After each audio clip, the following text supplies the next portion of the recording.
Empezamos. Entonces, pues hoy vamos a tener nuestra segunda sesión de estos micro talleres de formación para las diferentes aplicaciones de bioinformática que hemos y de biología computacional que hemos estado desarrollando. Y entonces pues hoy vamos a platicar un poquito acerca del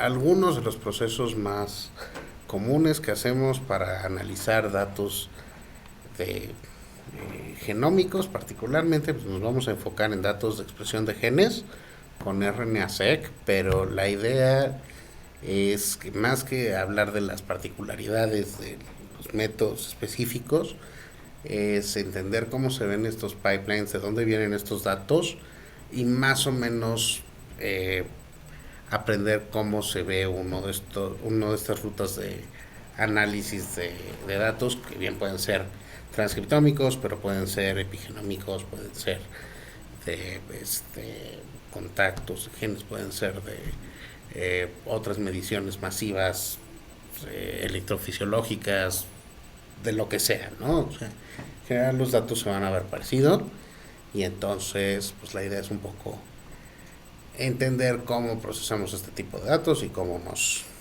comunicamos con estos, cómo interactuamos con ellos, ¿no? Entonces, para empezar, pues vamos a ir por el mero principio, ¿no? O sea, la idea es esto, ver cómo son los pipelines y ver cómo lo analizamos. Entonces, pues vamos a empezar con con lo básico, ¿no? O sea, nosotros podemos tener algún instrumento de medición, como puede ser una regla o como puede ser. O sea, normalmente, pues cuando hacemos una medición, lo que estamos haciendo es que queremos saber, comparado con algún patrón o con un algo, cuánto hay de alguna cosa, de alguna medida alguna métrica que queramos medir, ¿no? Entonces, por ejemplo, pues una regla pues nos permite hacer mediciones de distancia, ¿no? Entonces, si con una regla, si nosotros tenemos varias personas, pues nosotros podríamos saber qué altura tienen esas diferentes personas, ¿no? Eso es sencillo. Si nosotros tenemos así varios personajes y nosotros les medimos la altura a cada uno de ellos, pues podríamos registrar esos valores, ¿no? Y entonces pues podríamos tener una tablita en la cual tenemos los registros para cada una de esas personas, tenemos el valor de esta métrica que medimos, ¿no? Y en general, pues esto es lo que nosotros hacemos regularmente cuando estamos haciendo algún análisis de tipo cuantitativo, ¿no? Vamos a tomar una reglita y le vamos a medir algo a alguna persona, ¿no? O algún objeto. Entonces, pues a veces pues, tenemos así algunas mediciones individuales, a veces solo nos interesa medir alguna variable, ¿no? En otros casos, pues tenemos una población que tiene diferentes clases y tiene diferentes cosas que les podemos medir. Por ejemplo, podríamos tener pingüinitos, ¿no? Entonces, pues si tenemos estos pingüinitos, pues nosotros a estos pingüinitos les podemos medir varias cosas diferentes. Se les podemos medir qué tanto es el largo de su pico, o qué tan profundo es su pico, o qué tan largas son sus alitas, o qué tan altos son los pingüinitos. Y pues también podemos saber que hay de diferentes tipos de pingüinos, ¿no? Que viven en diferentes lugares o cada pingüino puede tener muchas propiedades, muchas cosas que les podemos medir o que les podemos etiquetar, ¿sí? Entonces, si nosotros tenemos una población de este tipo, pues nosotros le podemos medir muchas cosas. Y entonces nuestra tablita, que antes nada más tenía una persona y una medición, pues ahora tiene un montón de mediciones para cada uno de las personas, pingüinos, flores o lo que hayamos medido, ¿no? Y entonces pues, nuestras tablitas se van a ver más o menos así. En general, estas tablas de datos son con lo que vamos a estar trabajando toda la vida cuando estamos haciendo análisis de datos. Tablas que se ven de alguna manera así. Hay otras fuentes de datos, algunos otros tipos de datos que no se ven de esa manera. Por ejemplo, datos de imagenología, pues no necesariamente se ven como tablitas, o datos de series de capturas electrofisiológicas, a lo mejor no se ven así inicialmente, pero en muchos casos pues, podemos convertir los datos en alguna tablita de este estilo. Y estas tablitas pues, van a tener siempre esta formita rectangular en la cual vamos a tener en los renglones, vamos a tener los récords o los individuos o los registros o como le quieran decir, las cosas que observamos, y el features van a ser las cosas que le medimos a cada observación, ¿no? Y esa es como la tablita clásica de análisis de datos con la que vamos a trabajar toda la vida, ¿no? Si tenemos series de tiempo, por ejemplo, pues cada feature puede ser un punto en el tiempo o puede ser un récord, depende de cómo lo vayamos planteando, pero pues estas tablitas rectangulares son nuestras tablitas de batalla con las que vamos a estar trabajando, ya sea que estemos midiendo la altura de las personas o pingüinitos o lo que sea, las tablas se van a ver más o menos así. Y eso pues nos lleva a hacer mediciones biológicas, o sobre todo mediciones bioquímicas o de algo. En general, cuando estamos midiendo cosas celulares o de biología celular o de bioquímica, lo que vamos a estar midiendo son concentraciones de alguna especie. Y especie es una forma en la que decimos la gente de química, para no decir si es molécula o una especie que está en solución, ¿no? Y entonces se acordarán de sus clases de química que cuando algo está en solución, entonces yo tengo una cantidad de algo en un frasco, o mejor dicho, en un volumen determinado, ¿no? Y entonces si yo conozco ese volumen determinado, yo puedo saber y conozco la concentración de esa cosa, puedo saber qué cantidad de materia tengo en ese volumen, ¿verdad? Entonces eso seguramente en la prepa habrán hecho algún experimento de titulación como donde pues tenían un ácido, una base o alguna cosa así, le van echando tantito de un líquido hasta que esto cambia de color y les dice, pues ahí ya tienes una cantidad conocida de 5 miligramos de ácido clorhídrico, lo que sea, ¿no? Muy bien. Pues ese mismo principio de hacer esa titulación, pues eso es lo que podemos hacer parecido cuando hacemos alguna medición de alguna variable bioquímica en algún paciente, ¿no? O en alguna persona o en alguna muestra, tejido, cultivo in vitro. En general vamos a estar haciendo una medición parecida a esta, ¿no? O sea, cuando nosotros hacemos una de estas medidas con una tira reactiva para saber cuánta cosa hay en la sangre, pues lo que estamos haciendo es una cosa parecida a esta medición, pero pues con una cierta química distinta, ¿no?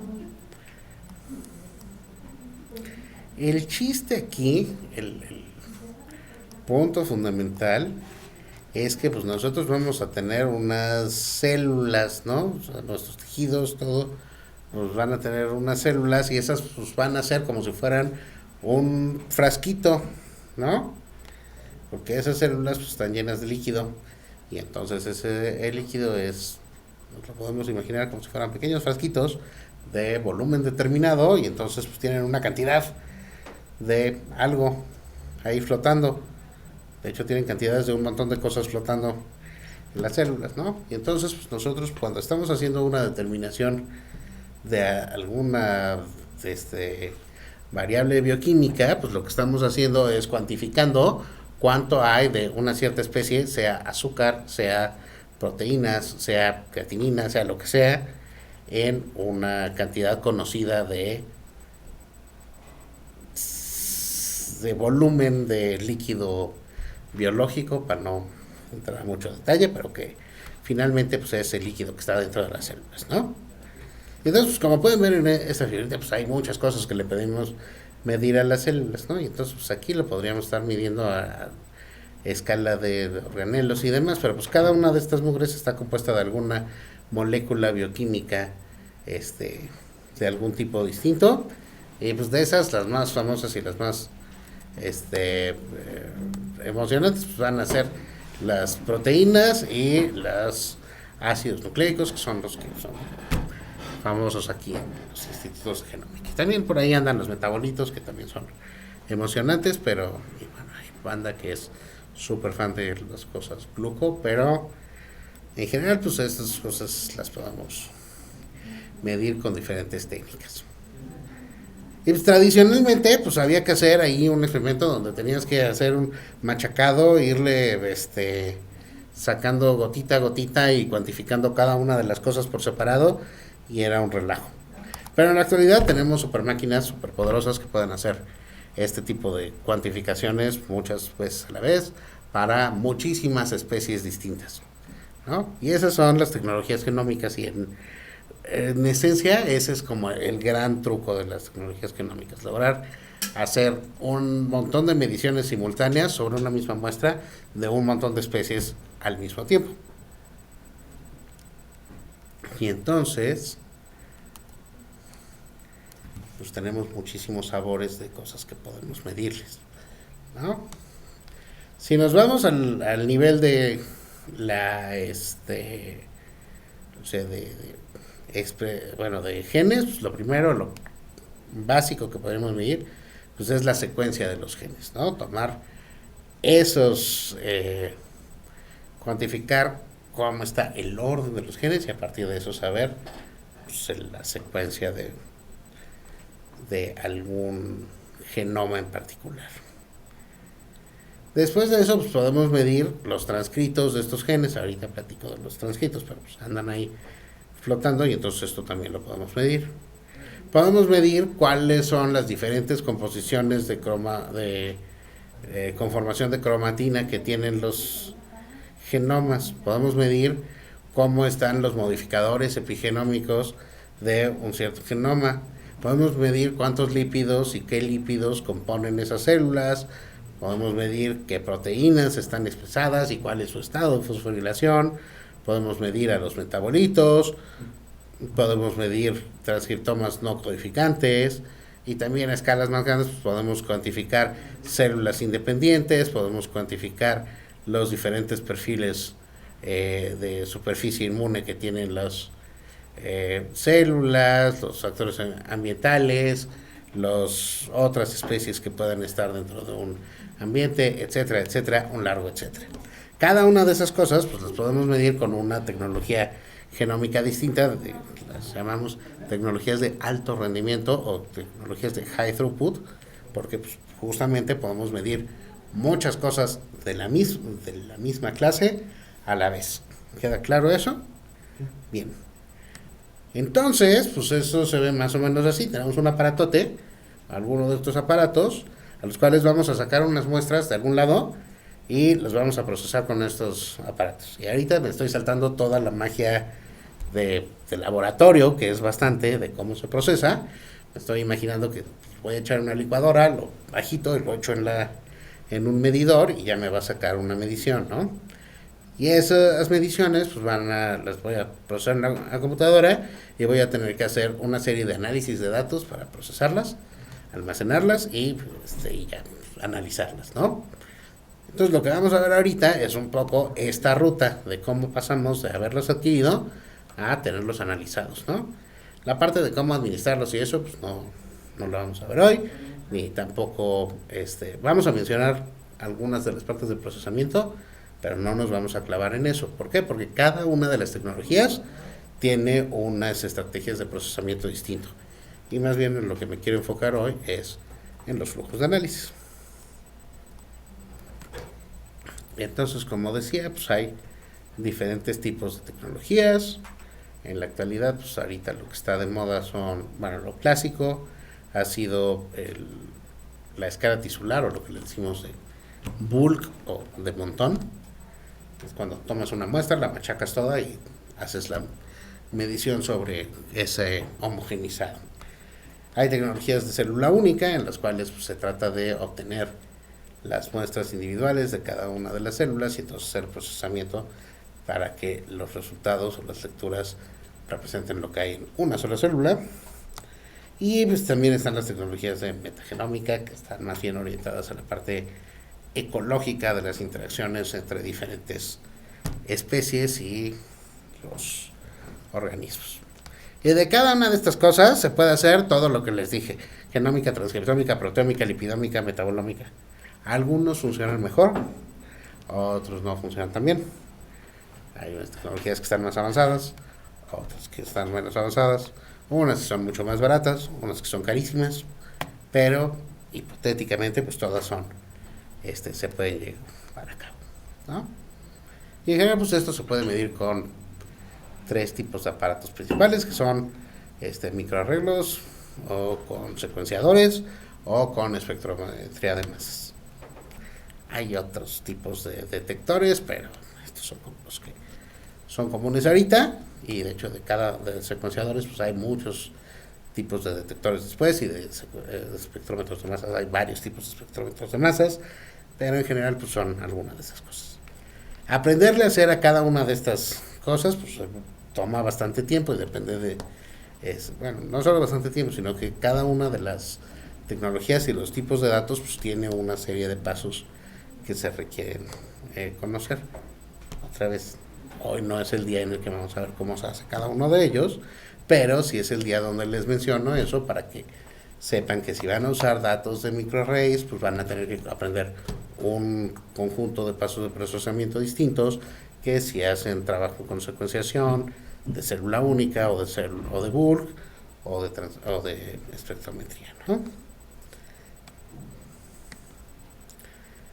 Entonces, en la sesión de hoy vamos a tomar, para fines del ejemplo, nos vamos a enfocar en transcriptómica de medida con secuenciación de RNA-seq. ¿Por qué?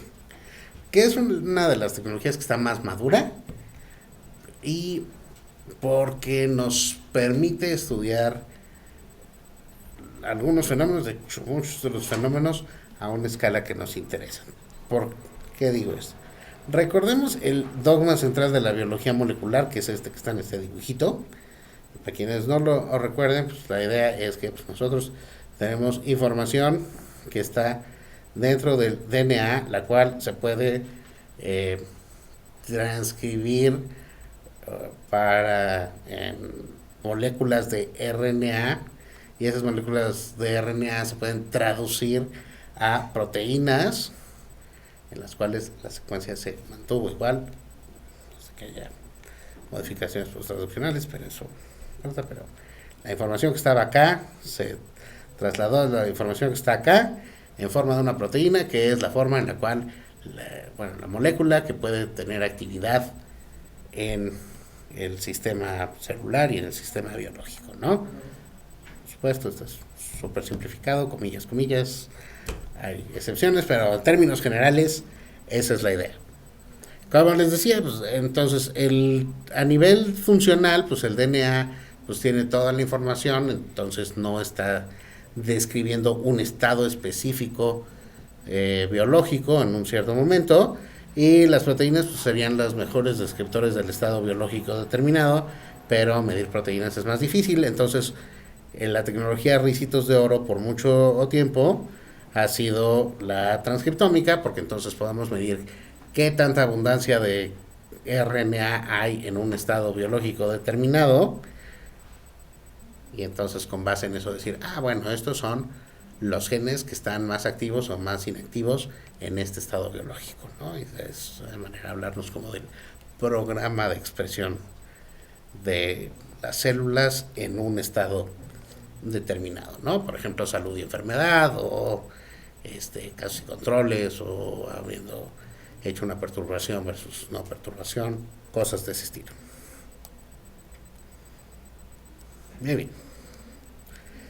Entonces, pues algunos de nuestros conjuntos de datos en general se van a ver más o menos de esta manera.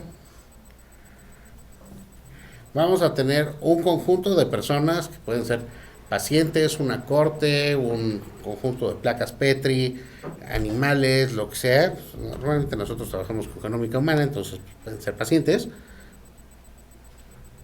a quienes se les va a hacer un muestreo de algún tejido, de alguna condición, y esas muestras van a ser procesadas en alguno de estos analizadores, que nuestros fines ahorita pues, van a ser alguna tecnología de alto rendimiento, y lo que vamos a obtener es una tablita con nuestras features y nuestros records, ¿no? Aquí en general hay un detalle de forma que vale la pena mencionar porque hay que mencionarlo en algún momento. Tradicionalmente en la mayoría de las aplicaciones de análisis de datos, la forma tradicional de las tablas es tener las features en columnas y los records en renglones. La mayoría de los paquetes de aprendizaje de máquina y cosas así lo hacen de esa manera. Por convención, en genómicas las tablas están al revés. Los features están en renglones y los records o las observaciones están en columnas, ¿no? Entonces, vale la pena tener eso siempre en mente, que hay que cambiarse el chip cuando uno pasa de Data Science a Bioinformatics, de la orientación de las tablas, porque pues, en algún momento va a haber que hacer un pivoteo de tabla y pues, entonces eso vale tenerlo en mente siempre, ¿no? Entonces, tradicionalmente estas tablas de features de bioinformática son columnas, son observaciones, y renglones son las features, que pueden ser genes, proteínas, lo que sea, y pues las columnas van a ser muestras, pacientes, etcétera. ¿Hasta aquí alguna duda?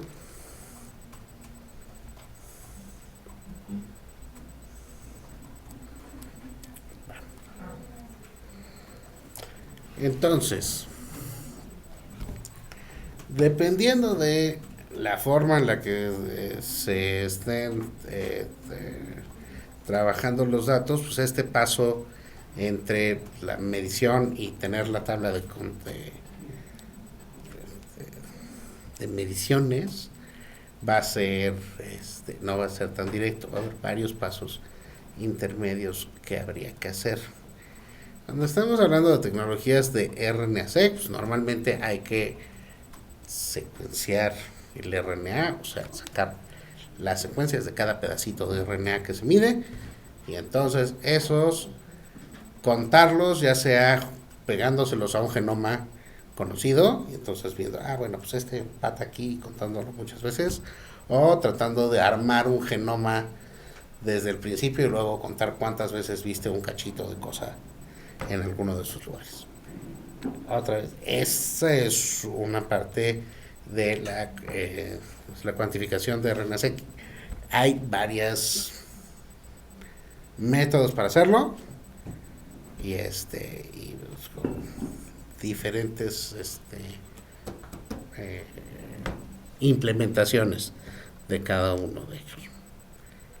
Esa es una particularidad de las tecnologías de secuenciación, ¿no? Pues primero hay que hacer la secuencia. Otras tecnologías pues tienen otras particularidades de cómo es que se hace este conteo, ¿no? En algunos casos pues, la medición es digamos una medición directa de concentración o indirecta, por ejemplo, utilizando cromóforos, y entonces se mide la intensidad luminosa. Entonces, más bien una medición que se puede interpolar con la ley de Lambert-Beer o alguna de esas. En otros casos, pues es un conteo, y en otros casos es una métrica más híbrida, donde pues, es un conteo normalizado, como puede ser con algunas tecnologías de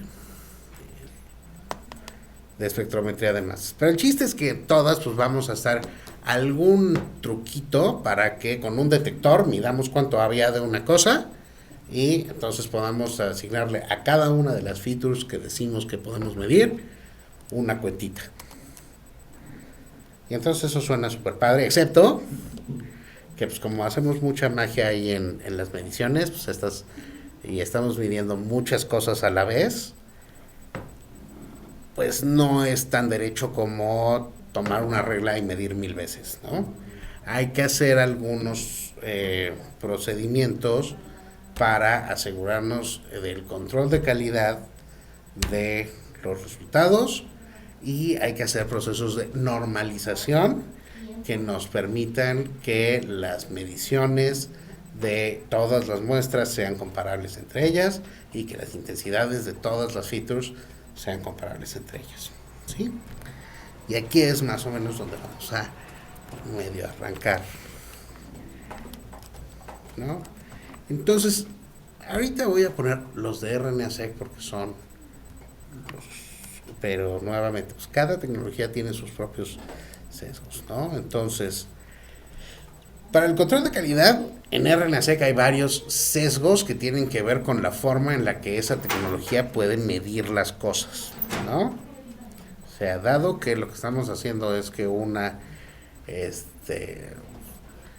de alguna manera estamos cuantificando químicamente la abundancia de una cierta especie, pues depende de cuánta profundidad le damos al número total de lecturas que podemos tener para cada una de las muestras, el tamaño de los genes, dado que pues, algunos son más largos que otros, modifica qué tan fácil es medirlos, el contenido de nucleótidos, la composición de nucleótidos de cada una de las lecturas modifica qué tan fácil es que se alineen, o no se alineen las bases complementarias, y entonces eso puede hacer que algunos genes sean más fáciles que leer de otros, y puede haber variación interindividual. Cada una de esas cosas, y el punto importante aquí, es que cuando sabemos que hay alguno de estos sesgos, nosotros tenemos que evaluarlos, ¿no? Entonces esos los podemos evaluar viendo la dispersión o los cambios en la distribución de valores para las muestras que tienen diferentes efectos, ¿no? Entonces, por ejemplo, aquí yo puedo medir diferentes tipos de transcritos y ver si estos tienen abundancias parecidas o si están muy movidos. Si unos se leen mucho, pues es que es más fácil que leerlos y entonces está sesgado. Puedo fijarme en la longitud de los transcritos y entonces ver si los transcritos más largos de veras se leen más fácil o no. Y entonces puedo ir revisando cada uno de esos con este tipo de gráficas de control de calidad, ¿no? ¿Por qué el bajo contenido de enlaces impacta en tener menos lecturas? Eso tiene que ver. ¿Te acuerdas de que las bases pueden tener 3 enlaces o 2 enlaces?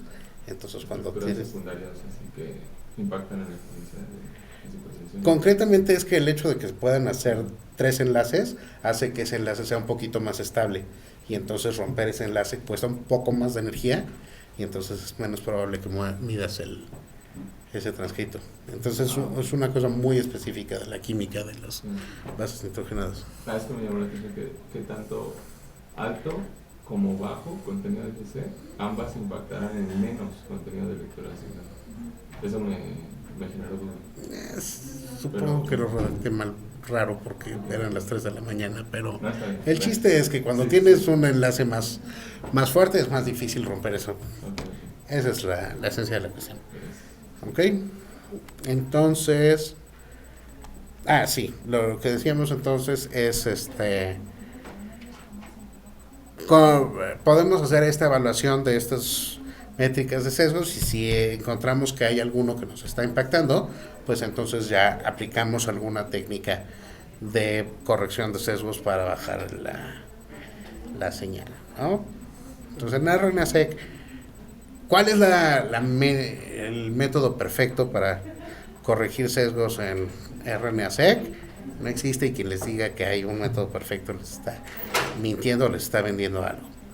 Hay muchas pipelines que utilizan diferentes estrategias, y esas diferentes estrategias pues impactan en las lecturas, y aquí es mi comercial de cómo a mí me gusta hacer las cosas. No necesariamente es cómo se deben hacer las cosas. A mí me gusta utilizar la normalización y el procesamiento más parsimonioso y que diverjan menos de lo que han usado otras personas que hayan usado el mismo conjunto de datos que yo, ¿no? ¿Por qué?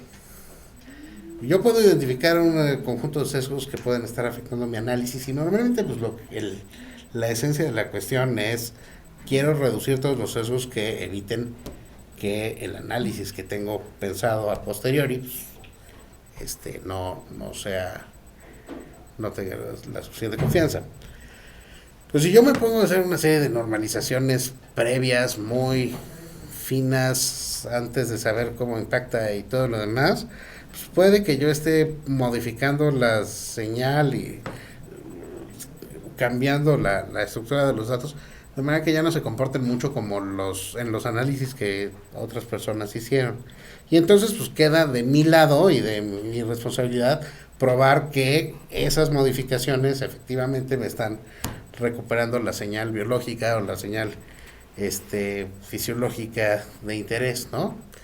Si yo me quedo con los datos como los usaron los demás, pues por lo menos sé que son igual de comparables, igual de malos que los de las otras personas, ¿no? Entonces aquí la nota es, muchos de nosotros trabajamos con conjuntos de datos grandes que vienen de consorcios grandotes. Y esos consorcios grandotes ya hicieron un buen trabajo de limpieza de sus datos, o por lo menos convencieron a alguien a la hora de publicar sus datos de que le hicieron un buen trabajo de normalización. Entonces, pues usar los datos que están normalizados, que ellos ya publicaron, pues no es tan mala idea.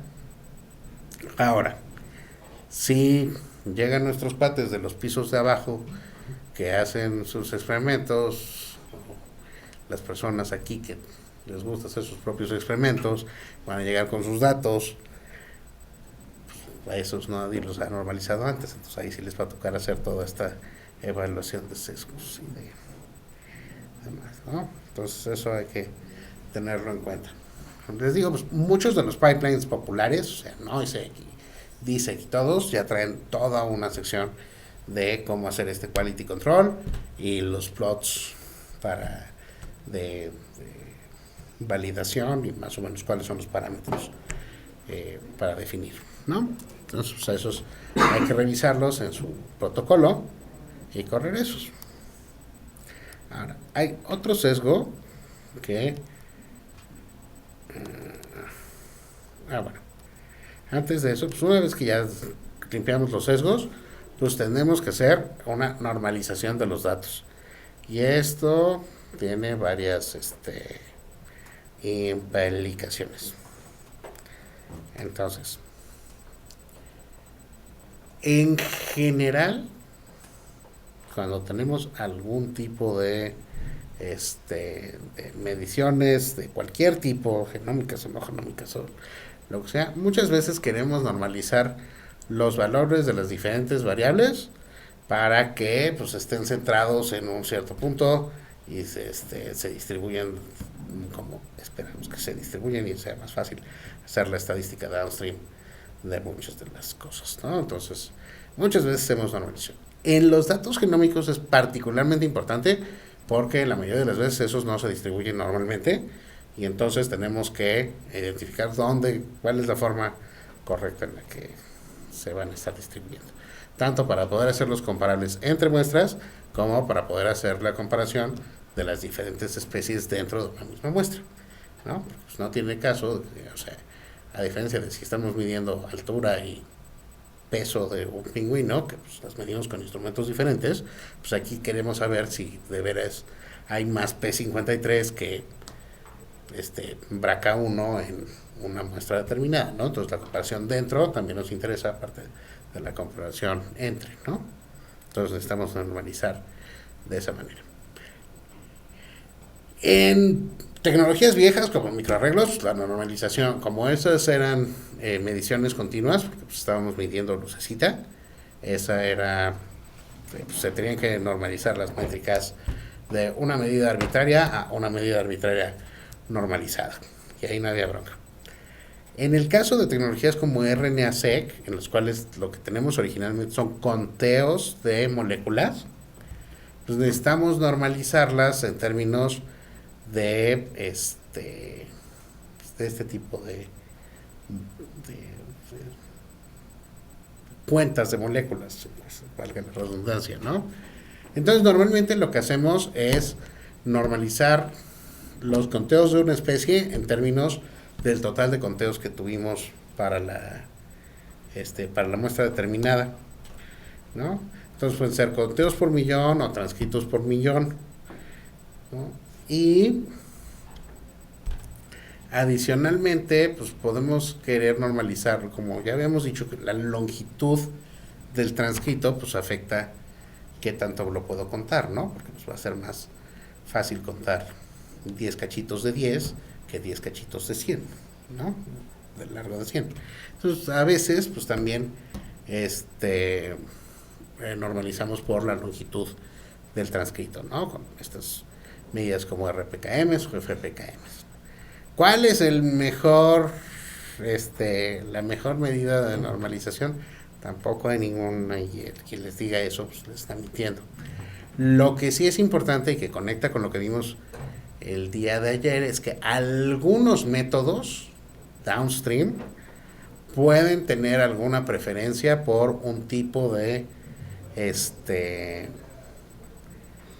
normalización o de otra.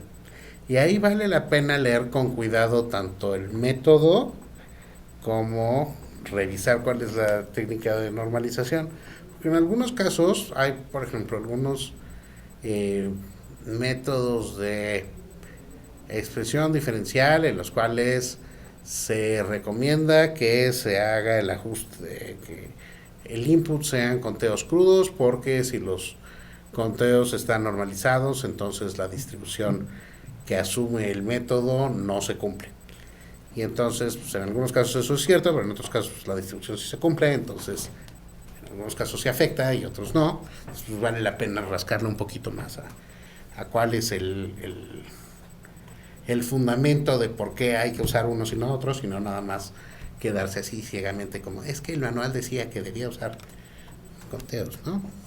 Digo, no hacer lo contrario, meterle lo que sea a cualquier método, porque eso va a fallar, pero pues en algunos casos, pues, entender por qué no está pidiendo uno o otro, ¿no? Entonces, pues, normalmente nos vamos a trabajar con eso. Entonces, de hecho, ahorita en los ejercicios, si es que el servidor ya funciona, vamos a revisar datos que están normalizados de dos maneras diferentes. De hecho, estos son los datos, ¿no? Estas figuras, ¿no? Entonces aquí están los conteos crudos y aquí están los datos normalizados por RPKMs. Y entonces a lo mejor no se ven muy bien los puntitos, pero aquí pues, ya se ven como las barritas están más distribuiditas en la normalizada que en esta, donde había una muestra que estaba mucho más amplia, ¿no? Okay.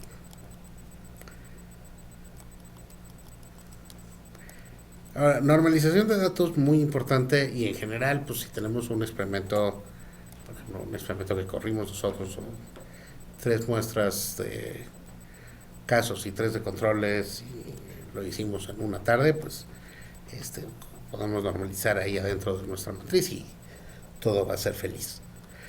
Pero en muchos casos, pues tenemos experimentos más grandotes, donde tenemos fuentes de datos distintas, a veces hasta con tecnologías distintas y aparatos distintos, laboratorios, centros, horas, años distintos, ¿no? Todo eso pues nos puede generar efectos de lote, ¿no? Donde no sabemos exactamente por qué, porque las cosas que echamos en la misma tanda, en el mismo lote, en el mismo batch,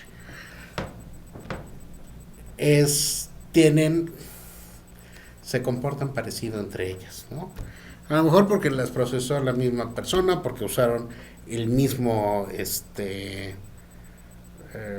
kit de extracción, o porque el agua estaba más limpia, o porque Mercurio retrógrado, o qué sé yo.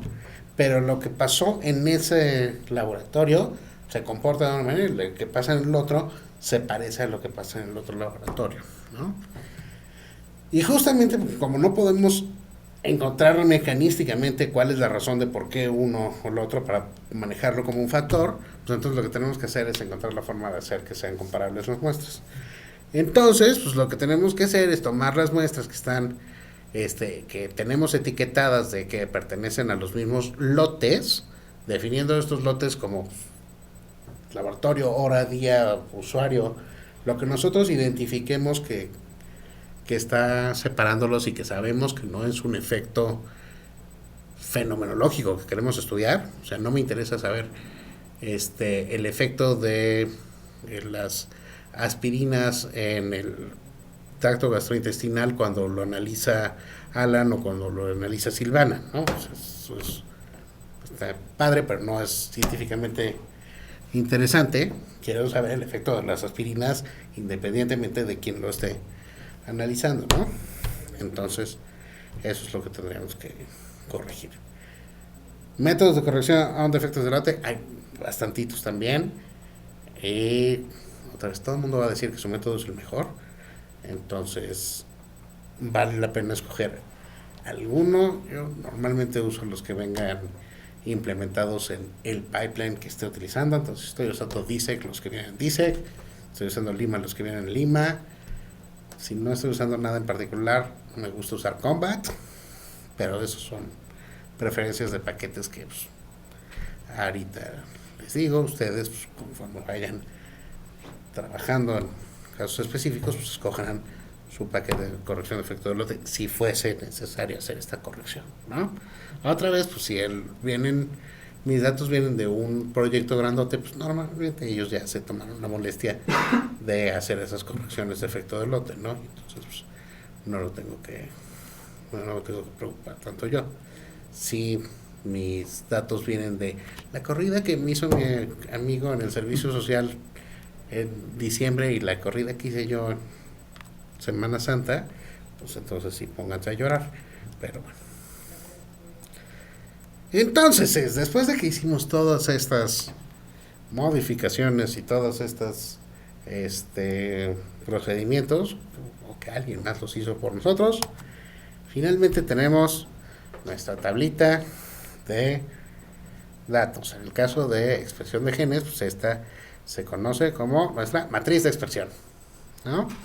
Y entonces esta matriz de expresión pues, es una tablita que tiene en cada renglón un gen y en cada columna una observación, una muestra o algo que se me Perdón, una pregunta, creo que es muy básico. ¿El GSM es un Unique ID?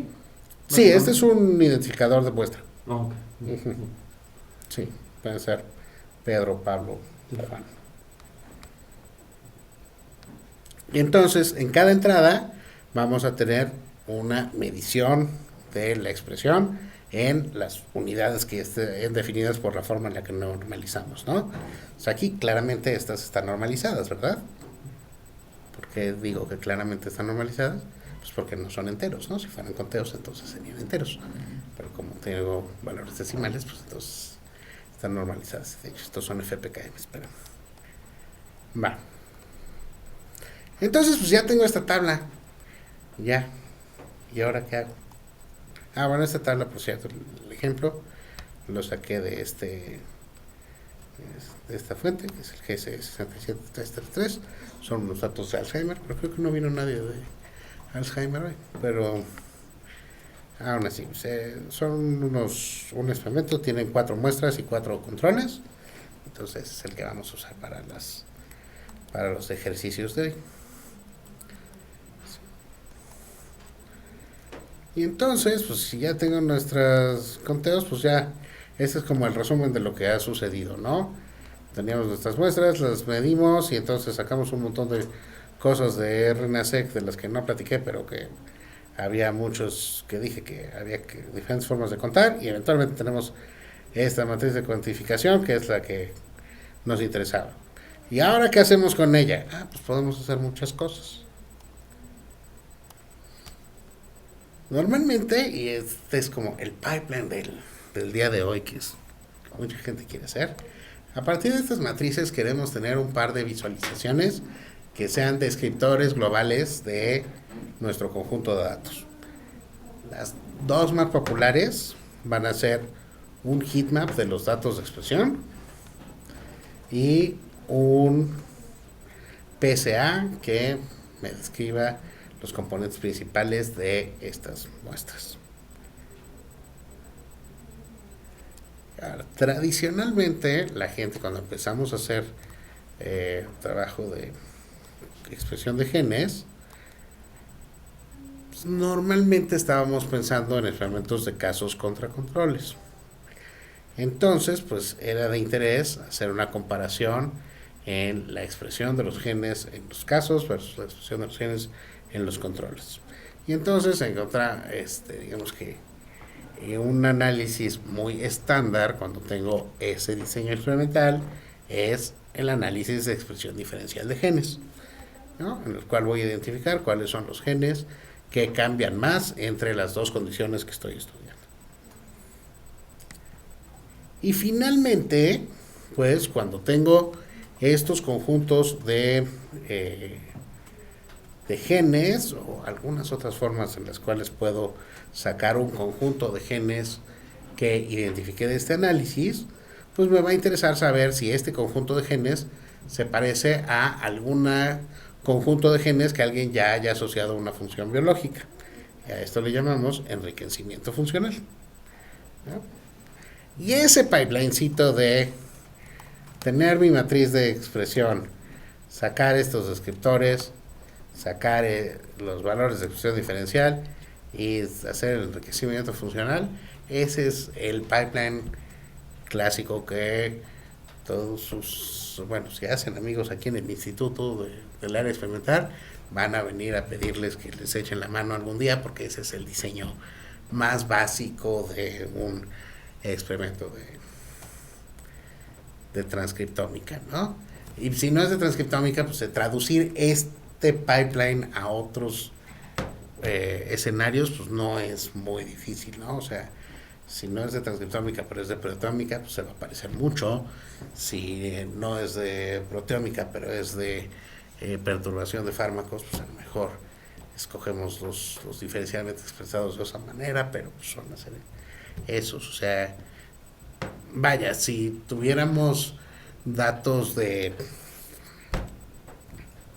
preferencias políticas y con eso sacáramos cuáles son los candidatos más diferencialmente expresados entre dos poblaciones, y podríamos hacer el enriquecimiento de sus políticas públicas, ¿no? O sea, este flujo de análisis, aunque pues, es de genes, pues, se puede traducir o se puede trasladar a muchos otros escenarios con un poco de creatividad, ¿no? La creatividad es por lo que nos pagan. Entonces, pues vamos a programar un poquito, ¿no? Vamos a empezar haciendo un heatmap, ¿no? Entonces me voy a mover al servidor a ver si ya hay señal.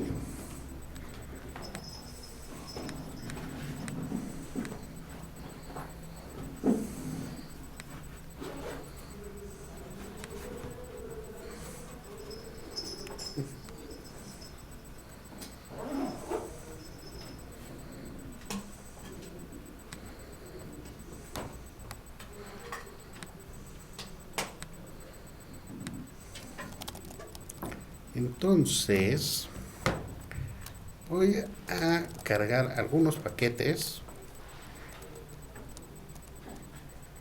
para hacer este heatmap. Entonces ahorita voy a hacer, para fines de la muestra, voy a trabajar estos scripts en R, y hay varias razones de por qué los voy a trabajar en R.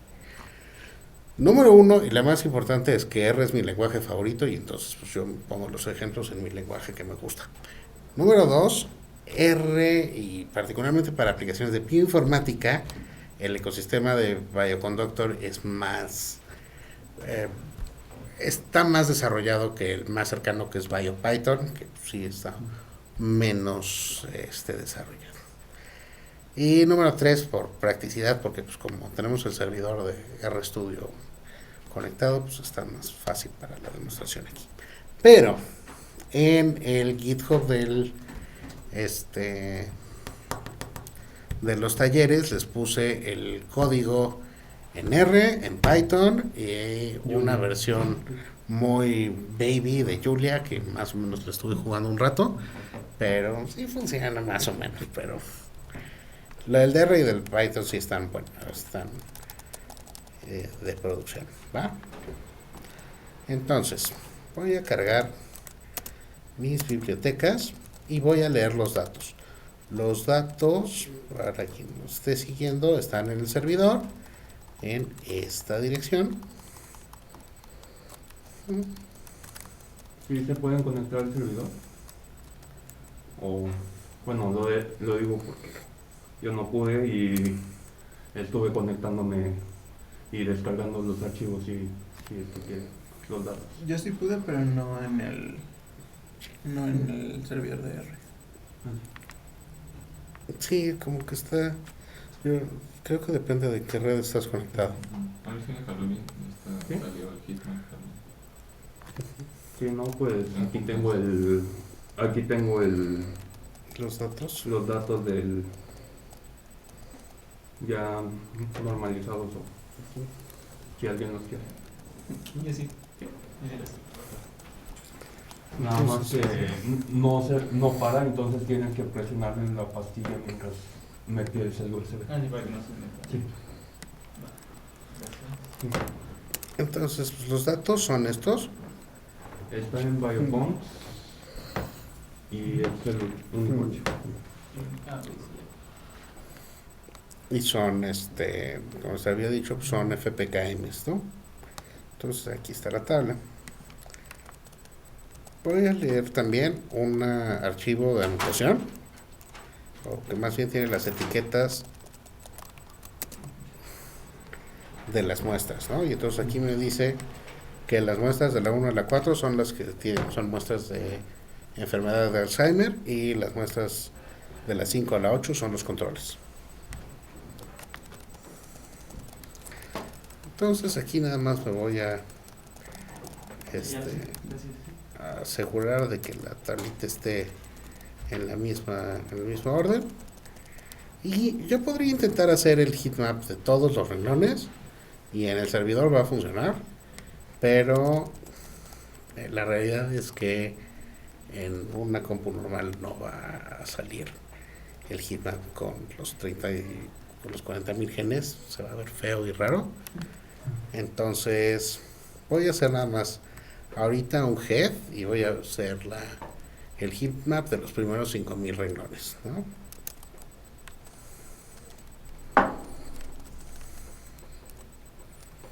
Y entonces, pues esto es tan sencillo como usar una función exprofeso que es heatmap, pero lo importante es que el input pues va a ser una matriz de expresión, ¿no? Heatmap pues, va a venir de la matriz de expresión.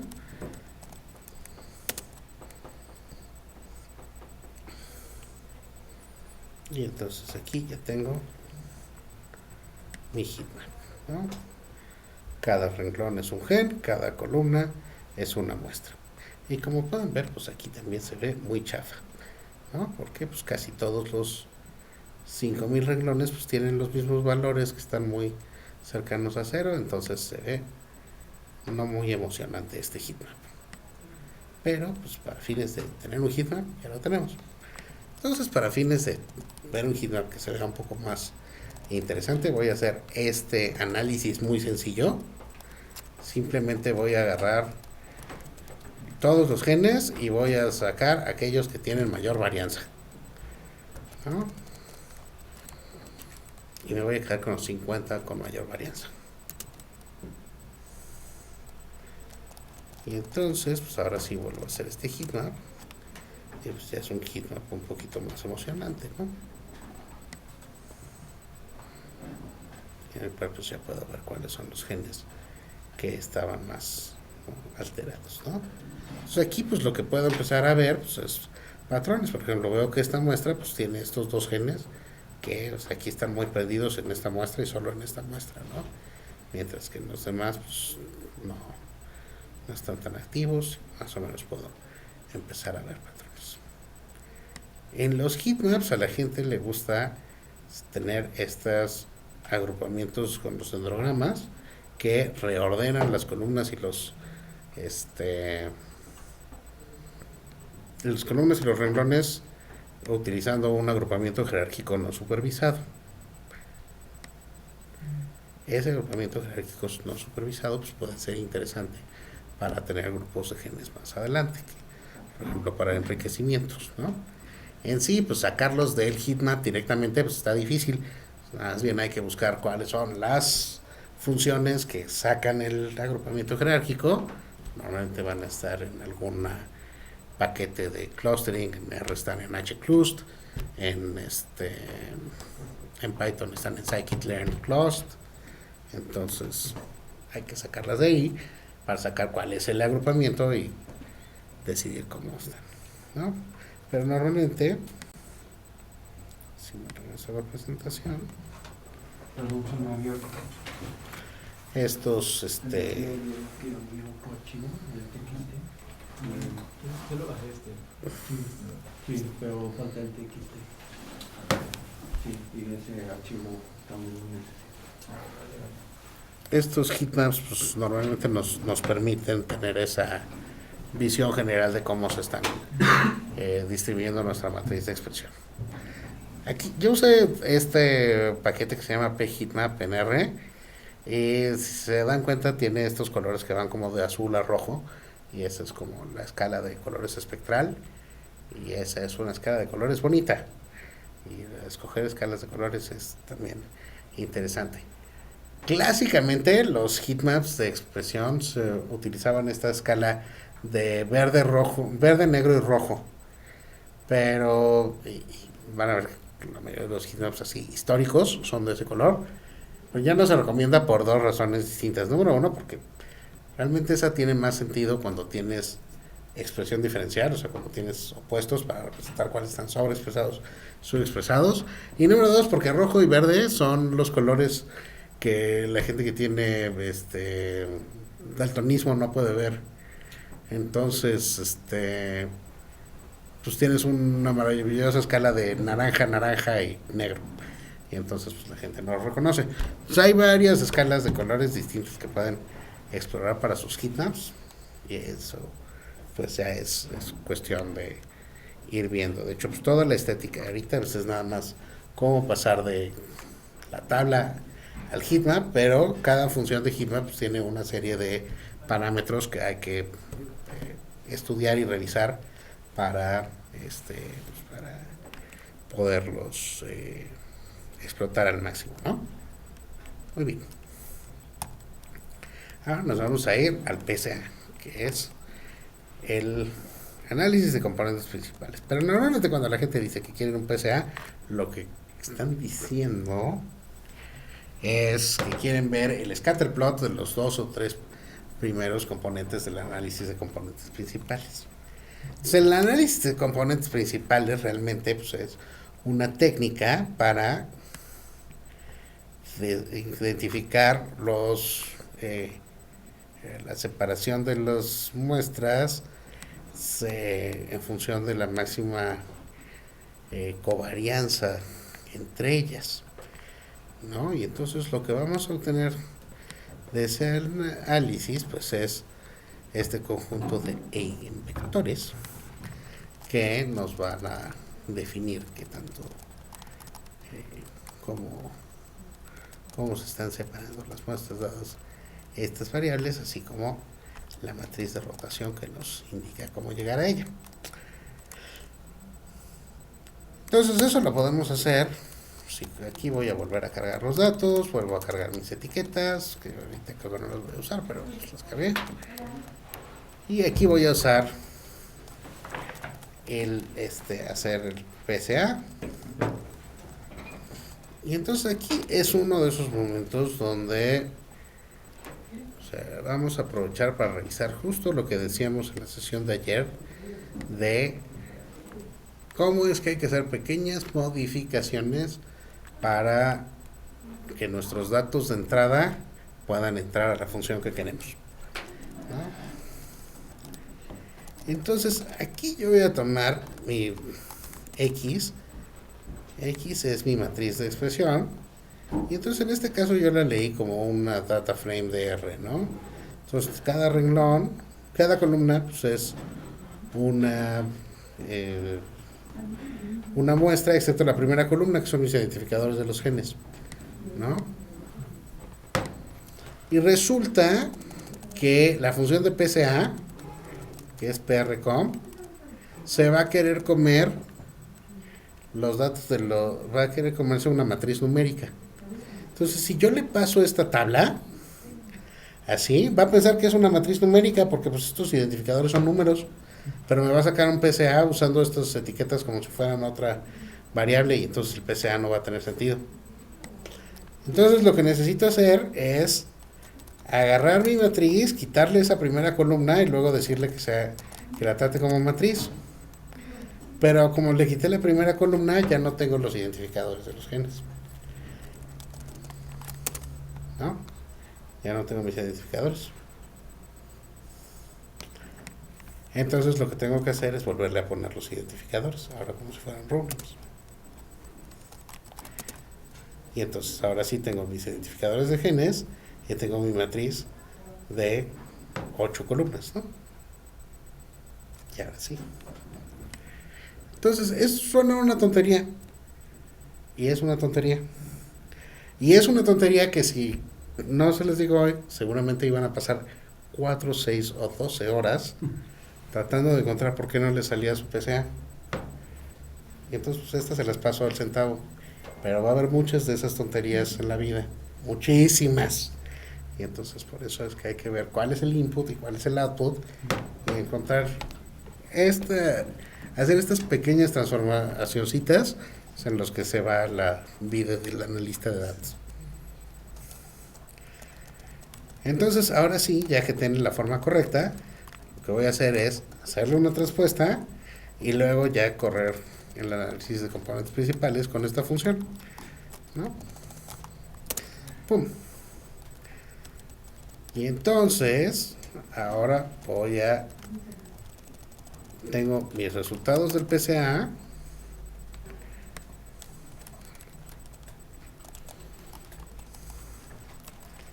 Voy a tomarlos y los voy a convertir en una tabla. Lo voy a ir haciendo por partes. Entonces hago otra vez mi tablita con los PCAs. Luego le vuelvo a poner sus identificadores de renglones.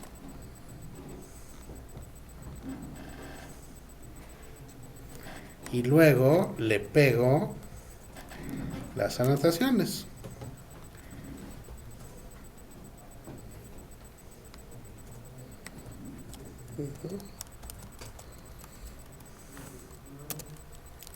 Y una vez que ya tengo esta tablita, que ya es en la que los datos se ven como yo me imagino que se deben de ver, tengo una columna para cada componente principal, una columna con el identificador de muestra.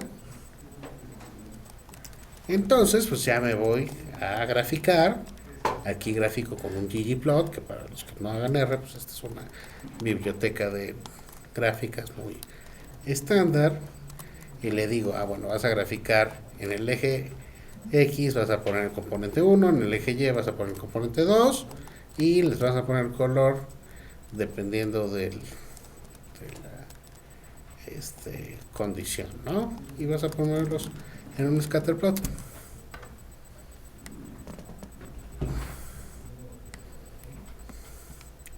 Y entonces pues aquí ya veo a mis muestras, ¿no? Y entonces aquí ya puedo empezar a ver cosas, ¿no? Mira, todas estas se comportan pues más o menos igual, aquí andan. Pero esta muestra de por acá, esta GSM 2000, el control 1, está como feo, ¿no? Está como muy corrido fuera de este componente. ¿Qué haré con él? O sea, a lo mejor lo tengo que renormalizar, a lo mejor lo tengo que sacar del análisis, no sé. Pero pues ya mis componentes principales me están diciendo más o menos cómo se están agrupando los datos, ¿no?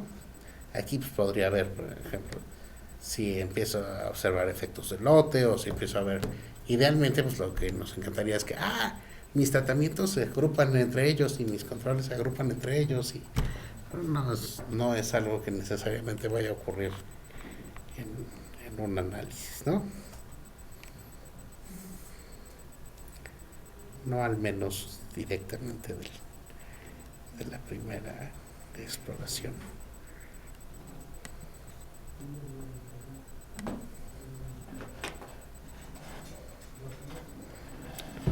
Entonces, pues ya hicimos nuestro PCA. Y ahora vamos a la siguiente parte más emocionante. El análisis de expresión diferencial. Entonces, el análisis de expresión diferencial, lo que vamos a hacer de manera general es tratar de ajustar un modelo estadístico que nos diga si la expresión de los genes de uno de los grupos es distinta o se explica por la diferencia de grupos con otro de los grupos. ¿Sí? Entonces, ¿cuál sería la forma más fácil de hacerla? Pues, no sé, sacas el promedio y sacas la diferencia de los valores de expresión y ya eso te da un valor de expresión. Y podría ser, pero eso realmente no está capturando la forma en la que se distribuyen esos datos, ¿no? Entonces, normalmente lo que hay que hacer es ajustar algún tipo de modelo estadístico. Un modelo de regresión lineal, un modelo bayesiano, algún tipo de modelo en el cual podamos decir, estos genes deben estar en se distribuyen de esta manera y entonces las medianas de estas distribuciones son distintas y entonces sí, los genes están sobreexpresados o subexpresados. ¿Cuál es el método correcto y óptimo y perfecto para cada tecnología? Tampoco. Varios métodos diferentes que tienen distintos supuestos de cómo se distribuyen los datos y de cómo se generan los datos y vale la pena revisarlos todos, por lo menos los más populares del momento. Lima, DSEC, Noisec, vale la pena conocer esos. Lima porque es un clásico bayesiano, porque es uno de los primeros que se utilizaron. Dice que es el estándar de la industria en RNA-seq en general, DSEC2, pues vale la pena usar ese. Pero así como están estos para expresión diferencial de genes, va a haber muchos métodos distintos para comparar lecturas de tecnologías de high throughput, ¿no? Y si no hubiese un método, pues entonces posiblemente hay que revisar cómo están distribuidos nuestros datos e implementar una prueba propia, ¿no? Ahí sí puede ser un CIT-score o un t-test o algo por el estilo, pues dependerá de cada quien, ¿no? Entonces vamos a hacer un análisis de expresión diferencial. Voy a volver a borrar los datos simplemente para tener todo limpio y voy a volver a poner estudio server arriba.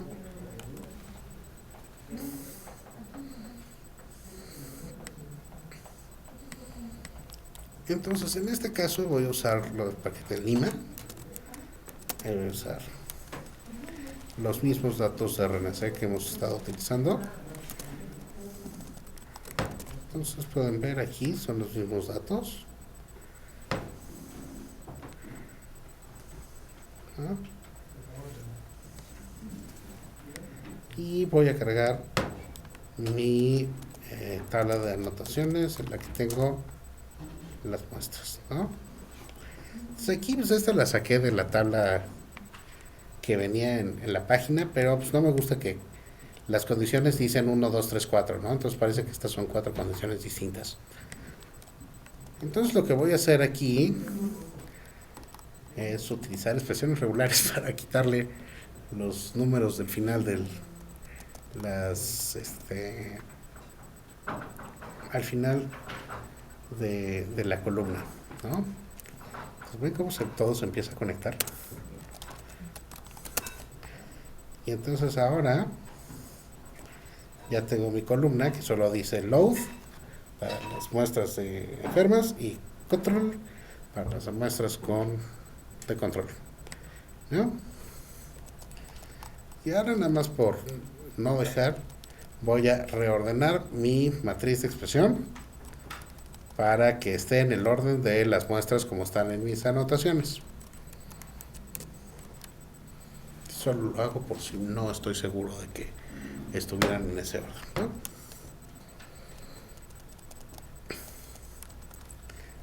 Y ahora Lima lo que va a hacer es ajustar un modelo lineal, ¿no? Entonces va a decir, bueno, pues el valor de expresión del gen X es una función de la lectura del gen X es una función de la concentración por el factor de tu condición experimental. Entonces, para pasarle eso a la máquina, pues necesito darle una matriz donde le diga cuáles son esas condiciones experimentales. Entonces, le doy esta matriz de diseño. Entonces, lo que le digo es agarra esa tabla que decía anotaciones y saca una matriz de diseño para todas las condiciones que están en la columna condiciones. Y entonces, me hace esta matriz, ¿no? Dice, bueno, pues cuando tu muestra es en la condición load son tus primeras 4 muestras y las de condición control son tus 4 otras muestras, ¿no? Y entonces, pues aquí ya hago el ajuste del modelo lineal, ¿no? Le digo, bueno, tomas la matriz X y vas a tomar la matriz vas a tomar la matriz de diseño y entonces esa va a ser con la cual vas a ajustar este modelo lineal donde estás diciendo que la expresión de cada uno de los genes depende de la matriz de diseño, ¿no? Entonces le damos aquí ajustar y entonces esto me da un modelo generalizado y luego pues como Lima es un modelo que responde a una corrección bayesiana, pues entonces hacemos la corrección bayesiana. A mí también me sale ese error. Es un warning. Es un warning. Sí, no es o sea, es un warning. Aquí está sucediendo porque el conjunto de datos de expresión es muy chiquito y entonces pues no va a converger, pero Sí. o sea, hay algunas muestras de algunos genes que tienen lecturas de 0 en todas y entonces lo podríamos quitar quitándole los ceros de la matriz, pero ahorita para fines del ejemplo pues es nada más. Entonces, una vez que ya tenemos nuestro ajuste, pues podemos usar una función específica de Lima para extraer la tabla con los resultados, ¿no? Cada paquete pues tiene una forma que hay que leer los métodos de cómo extraer los datos que se vean más o menos como lo que yo quiero. Yo ahorita quiero una tabla que tenga para cada gen un valor que me diga qué tan diferencialmente expresado está, ¿no? Entonces sé que esta tabla de top table me va a devolver solo eso. Pum. Y la voy a limpiar porque quiero que tenga los genes como columna y no como row name. Y pum. Aquí tengo mi tabla de expresión diferencial. Para los 39,000 genes que medí, tengo un valor de qué tanto cambian en la condición controles versus casos versus controles, y tengo las medidas de significancia estadística para cada uno de ellos.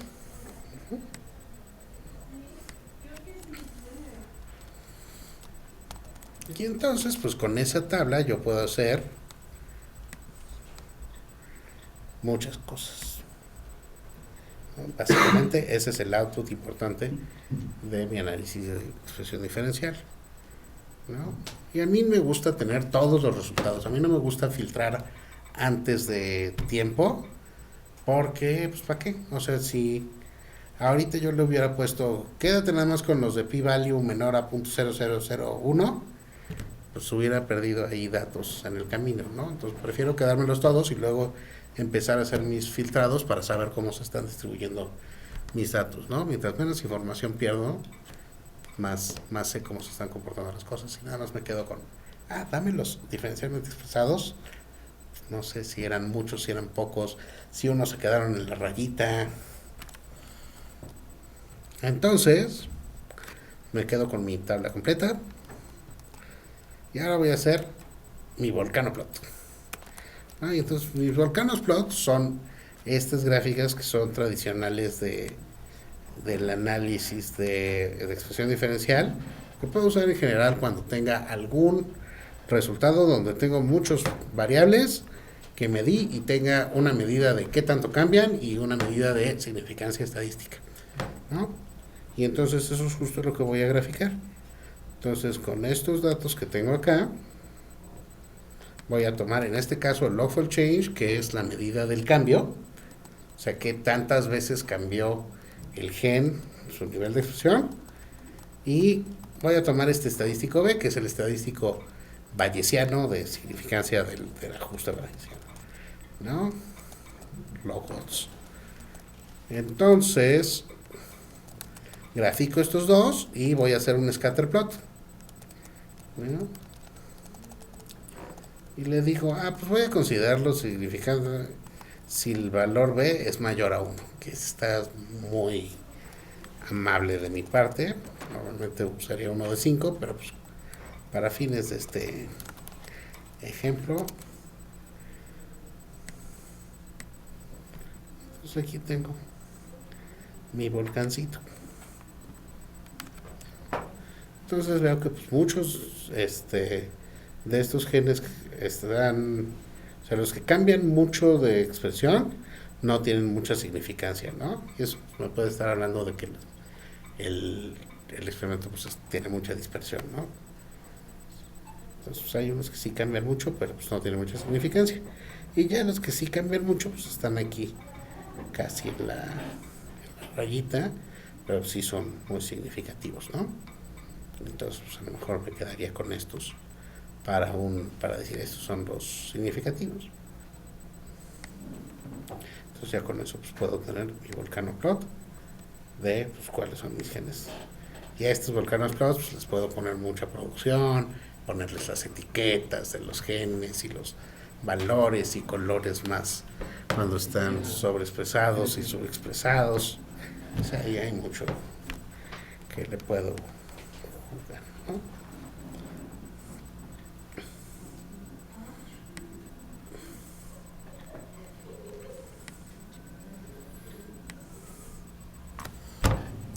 Y entonces vamos a la última parte de la sesión de hoy.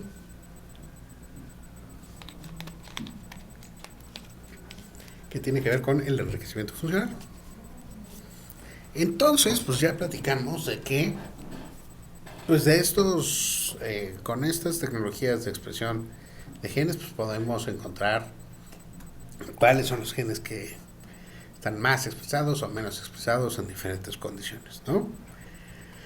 Pero uno de los puntos fundamentales de estar trabajando con estas tecnologías de alto rendimiento es que pues, la interpretabilidad de los elementos individuales pues no es necesariamente representativa del fenómeno global, ¿no? Nosotros que nos gustan los sistemas complejos, pues podemos pensar que pues, el fenotipo, el fenómeno biológico, pues depende de la presencia de muchos elementos que están interactuando entre ellos, ¿no? O, para decirlo de una manera más científica, pues una golondrina no hace verano, ¿no? Entonces, pues queremos encontrar que efectivamente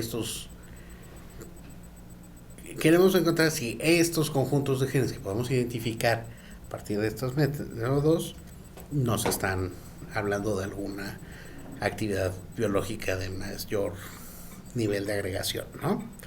Entonces, como les decía, pues hay muchas formas de encontrar estos grupos de genes.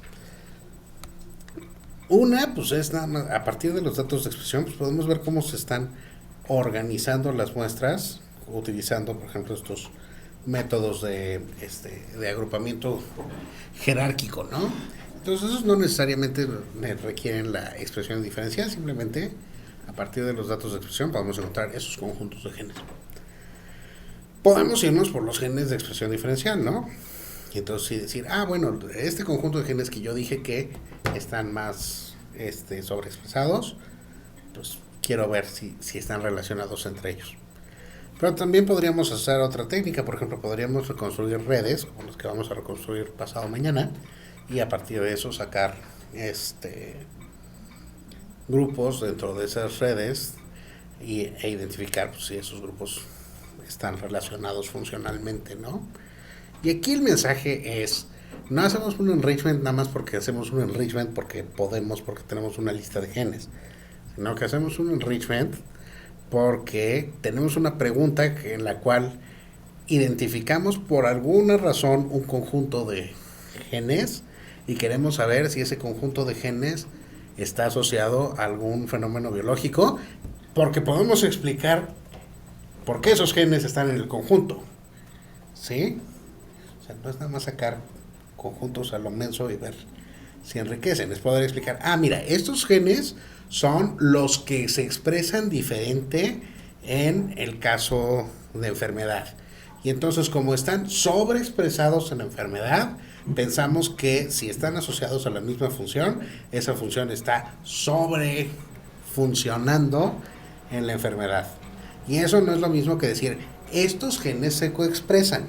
Y como estos genes se coexpresan en el estado sano y están asociados a esta función en el estado sano, entonces el estado sano hay una coexpresión de genes asociados a la función tal, ¿no? La interpretación del enriquecimiento es donde la gente de repente cojea. Entonces, el método, la razón por la cual escogemos el grupo de genes, eso es muy importante y hay que justificarlo bien, ¿no?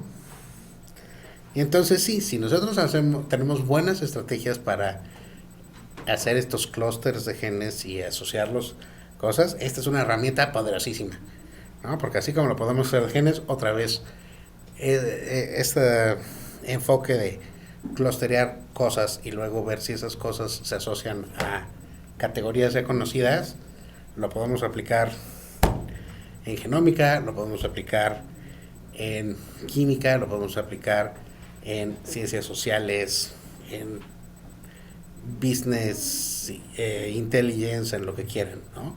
Porque pues es muy, o sea, es como, fíjate que tengo 10, segmenté a mis clientes y tengo un grupo de 10 clientes y todos esos compran, no sé, llantas para carros deportivos, ¿no? Entonces pues, ya segmentaste a tu población y ya hiciste el enriquecimiento. Compraron de estas categorías y resulta que todas esas categorías es como de autos deportivos. Pues ya sabes que esa población está comprando cosas para carros deportivos, pues ya le empiezas a mandar marketing de Ferraris o de qué sé yo, ¿no? O sea, así como lo puedes identificar que estos son genes de Alzheimer y entonces le das un chocho de Alzheimer, pues identificas poblaciones. Es lo que es muy poderoso de hacer este tipo de análisis, ¿no? De segmentación. Claro, ¿no? Entonces hay supuestos, por ejemplo, en la expresión diferencial se asume que esos que están diferencialmente expresados se asocian a una función, a una lista de funciones, términos enriquecidos. O sea, justo lo que vas a evaluar Ajá. es si se asocian a eso. Okay, ¿Sí? O sea, eso es justo lo que vamos a probar. Claro, sí. Sí. Y en la otra, la de redes, pues que me parece más bonita, pues es de que si se coexpresan, pues se puede asumir que están ejerciendo funciones parecidas, ¿no? Pues no necesariamente, o sea, quieres ver si lo que se coexpresa está jalando para el mismo lado o está jalando. ¿No? ¿Y cuál, bueno, a cuál tendría más como, cuál se ha probado más? Que funciona. O sea, es que no es que esté más probado, menos, simplemente vas a responder preguntas distintas, ¿no? Sí, claro. O sea, tú estás tratando de identificar a partir de estos patrones que estás observando de tus datos, estás tratando de identificar cuáles son las relaciones. O sea, las dos cosas pueden pasar. Tú puedes tener un conjunto de genes que enriquezcan a la función X. Entonces, qué padre, esos genes tienen que ver con la función X en este escenario. Pero también puedes encontrar que los genes sobreexpresados no enriquecen a nada, ¿no? Entonces, son genes que están, o sea, no es una sobreexpresión regulada o coordinada para una función. Lo mismo puede pasar con la coexpresión. Ajá. Puedes tener genes coexpresados, o sea, puedes tener, por decir algo, todos los citocromos coexpresados, ¿no? Pues va, eso está coordinado, pero puedes tener un módulo donde tengas un citocromo y una colagenasa y P53 y pues eso, ¿no? Ok. Entonces, justo no es como para decir, este es el gen de la diabetes, No. sino para decir, en este fenómeno está sucediendo esto o lo otro, ocurre de tal o cual manera, ¿no? Sí. Entonces, la idea aquí, hablando de genes, pues vamos a necesitar categorías de funciones o de conjuntos de genes que la gente ya haya identificado que hacen algo en conjunto, ¿no? Entonces hay varias fuentes de esto. La clásica, la de cajón, es el Gene Ontology, ¿no? Gene Ontology, pues lo que han hecho son estas bolsitas de genes, o sea, categorías donde tenemos distintos genes que sabemos que están en ya sea una función molecular, una componente celular o un proceso biológico, ¿no? Y entonces esas pues podemos empezar a evaluar si nuestro conjunto de genes se parece a una de estas categorías que ya existen, ¿no? Hay otras cosas que podemos enriquecer, o sea, podríamos enriquecer también con redes de interacciones de proteínas, que la gente ya sabe que esas están interactuando, o con vías de señalización, o con vías rutas metabólicas, aunque realmente estas rutas metabólicas son más bien como proyecciones de redes bipartitas, y bueno, y de esto ya podemos empezar a pensar en redes, que es de lo que vamos a estar hablando mañana, pero ahorita los métodos que vamos a platicar ahorita no están pensando en redes, están pensando nada más en las bolsitas de palabras o de bolsitas en este caso de moléculas, ¿no?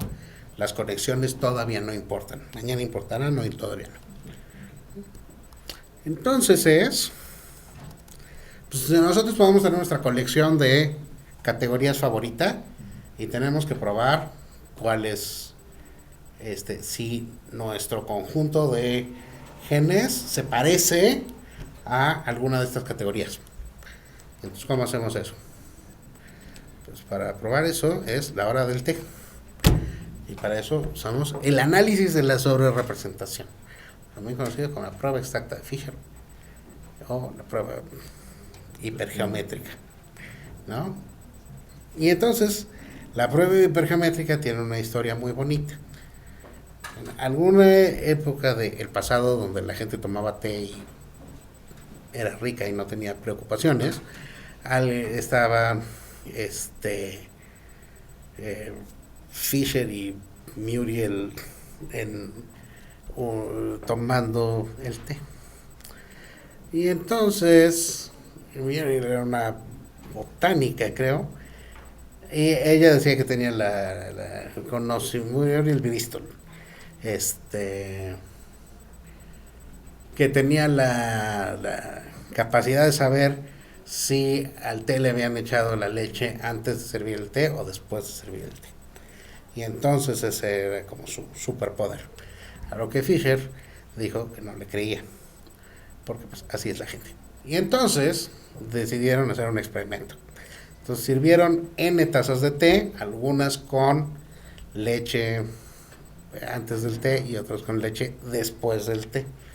Y entonces pues ese es un experimento que se puede evaluar con una tabla de contingencias muy fácil, ¿no? O sea, podemos hacer una tabla en la que sabemos si la leche iba primero o la leche iba después, y si lo que contestaba Muriel Bristol era cierto o era falso, ¿no? Y entonces con base en eso, con los resultados de esa si le pegaba o no le pegaba, pues podemos llenar toda esta tablita, ¿no? Porque sabemos cuántas tazas de té había, en cuántas había leche primero, en cuáles había leche primero, y si dijo que había leche primero, y así, y podemos llenar esta tablita. Y si llenamos esta tablita, podemos resolver esta función de la función hipergeométrica, ¿no? Y entonces, esta función lo que nos dice cuál es la probabilidad de extraer exactamente los K éxitos al hacer ese muestreo de la población, ¿no?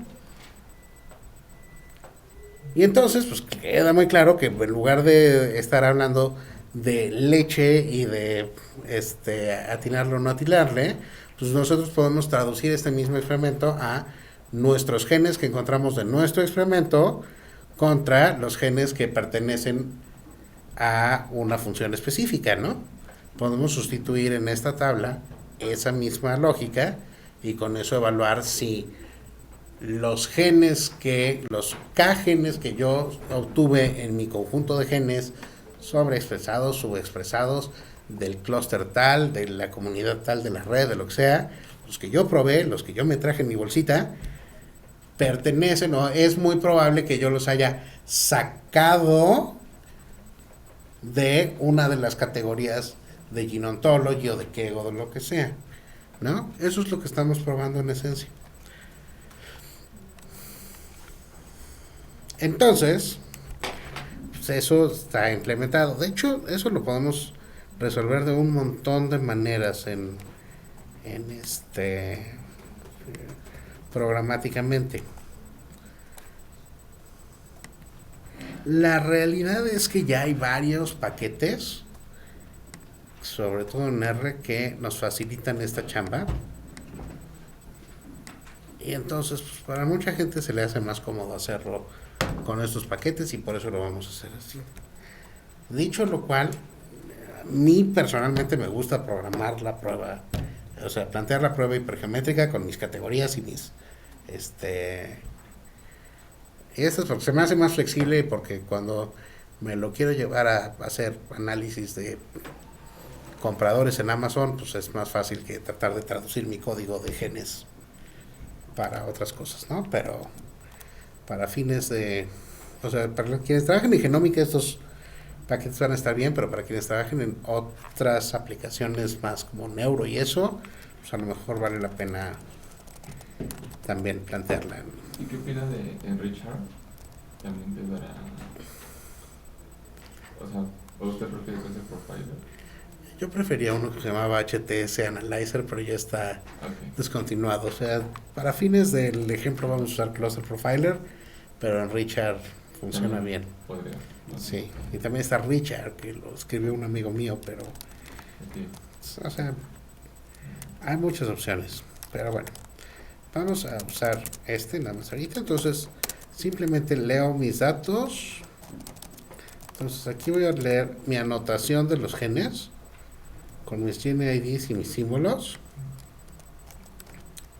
Y voy a leer mis resultados de expresión diferencial, que ya tenía ya. Entonces, aquí tengo mis diferencialmente expresados. Y aquí hice una selección de los que tenían, ¿qué era? Logful change mayor a 1, creo.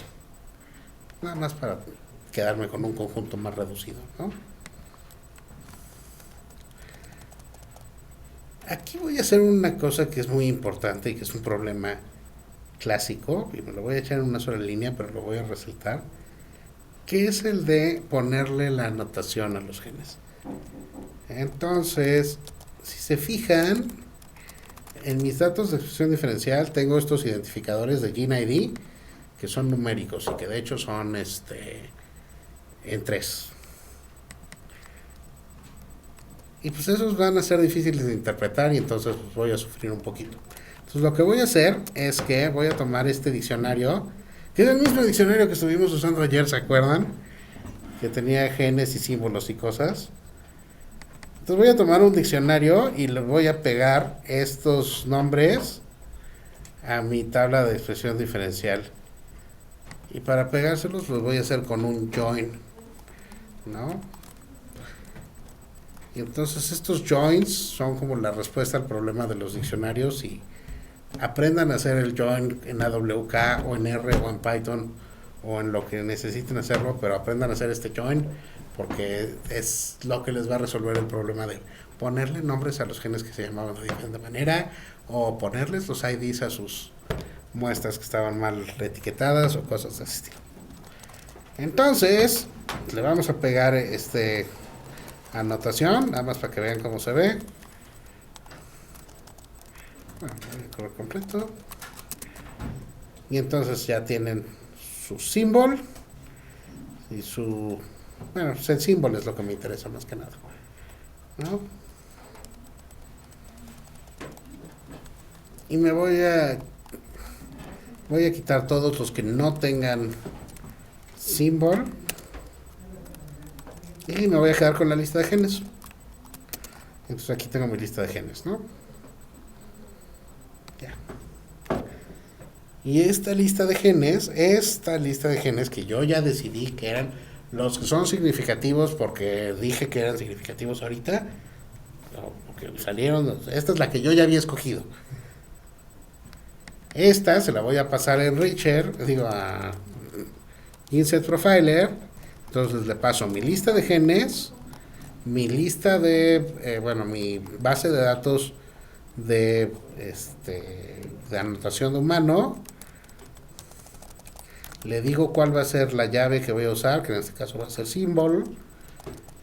Le digo que vamos a usar ontología de biological processes y que me dé mi P ajustada con el método Bonferroni.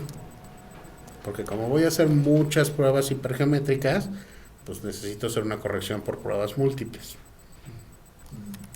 Entonces corro este código, esto va a tardar como 30 segundos, por eso no me gustan estos profilers implementados, porque siento que le hacen mucho, o sea que están muy bloated. En cambio, si uno implementa su prueba hipergeométrica, pues ya, corre todo rapidísimo. Luego ya... ¿Y qué otras bases serían complementarias y no tan redundantes, aparte de las de Go? O sea, por ejemplo, ¿qué aportaría? Sí. ¿O solo con las de Gene Ontology está? La respuesta es sí.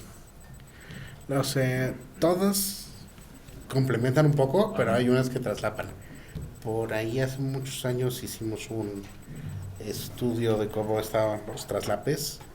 Y hay por ejemplo, Reactome es súper completa y hay otras que no tanto.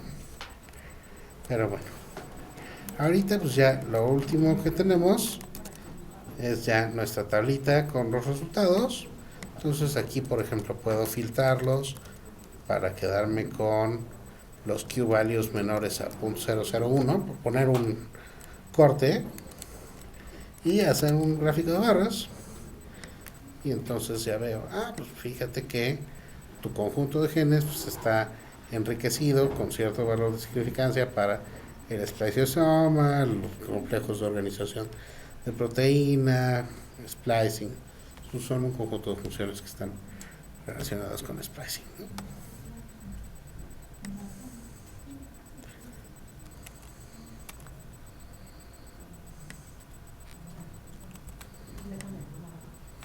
Y ya, y con eso pues habríamos completado una caminata completa por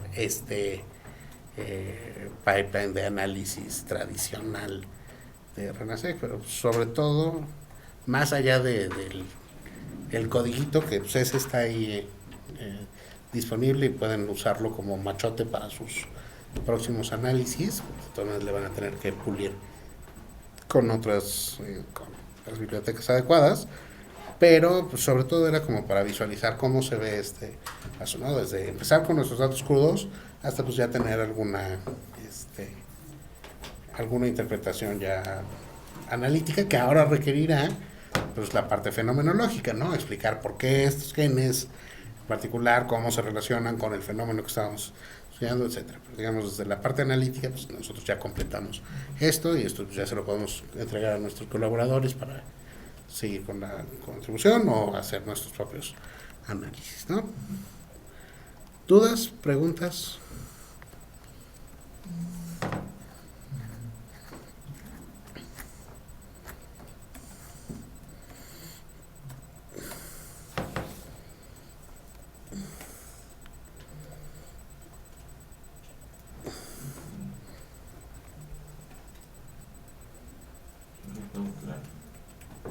Muy bien.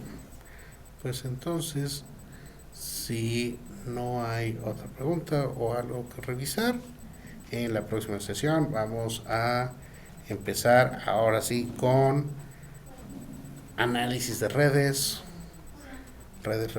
y cómo trabajar con redes. Entonces, si no hay otra cosa más que decir, voy a terminar la transmisión.